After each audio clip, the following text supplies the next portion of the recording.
பார்த்துக்கிறீங்க. இன்றைக்கி கோபி மஞ்சூரி எப்படி செய்கிறதுன்னு பார்க்கலாம். அதுக்கு நான் தண்ணி வச்சுக்கிறேன். தண்ணி சூடாகிட்டுக்குது. அது கூட நான் உப்பு ஆட் பண்ணிக்கிறேன்.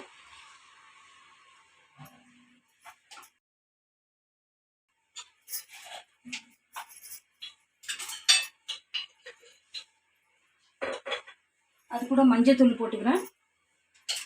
அதுக்கப்புறம் காலிஃப்ளவர் அது கூட போட்டுக்கலாம். இப்போ சுட்டணியில் காலிஃப்ளவரை போட்டு கேஸ் ஆஃப் பண்ணிட்டு 10 நிமிஷம் அப்படியே மூடி போட்டு விட்டுடலாம். இப்போ அதுக்கு தேவையான மசாலா பார்த்துக்கலாம். 1 ஸ்பூன் அரிசி மாவு, 1.5 ஸ்பூன் மைதா பவுடர் எடுத்துக்கிறேன், கார்ன்ஃப்ளவர் பவுட்ரு,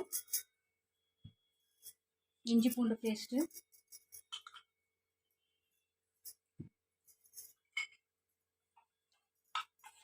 அரை ஸ்பூன் மிளகாத்தூள் எடுத்துக்கிறேன்,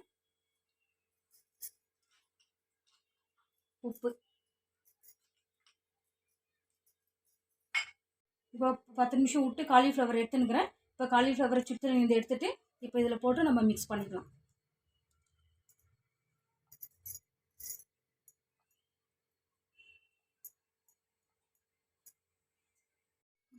இப்போ இந்த மாதிரி பதமாக பிசைஞ்சு வச்சுன்னுக்குறோம். இப்போ நம்ம பொரிக்கலாம். இப்போ மசாலா போட்டு வச்சுக்கிற கோபி மஞ்சூரியை நம்ம பொரிச்சிக்கலாம்.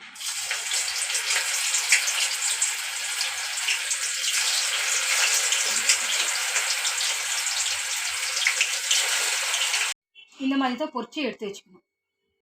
கேஸ் பற்ற வச்சுன்னு எண்ணெய் 2 ஸ்பூன் ஊற்றினுக்கிறேன். அது கூட பூண்டு இஞ்சி கட் பண்ணி வச்சுக்கின்னு ஒரு பச்சை மிளகாய் கட் பண்ணி அதை மிக்ஸ் பண்ணிக்கிறேன்.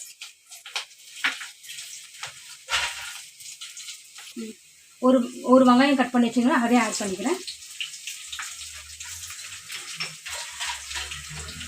நான் ஒரு ரெட் கேப்சிகமும் க்ரீன் கேப்சிகமும் ஆட் பண்ணிக்கலாம். அது கொஞ்சம் வதங்கி வரட்டும். இப்போ ஒரு அரை ஸ்பூன் மிளகாத்தூள் போட்டுக்கிறேன். இப்போ அரை ஸ்பூன் உப்பு போட்டுக்கிறேன். 2 table spoons tomato sauce, 2 table spoon soya sauce, அதுக்கப்புறம் நான் கொஞ்சம் கருவேப்பிலை ஆட் பண்ணிக்கிறேன். இது கொஞ்சம் நல்லா மிக்ஸ் பண்ணிக்கலாம்.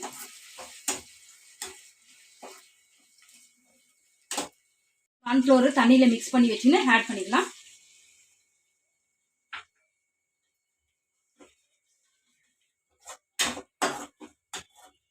நல்லா மிக்ஸ் பண்ணிக்கணும். மிக்ஸ் பண்ணின்னு இப்போ கோபி மஞ்சூரி ஆட் பண்ணிக்கலாம்.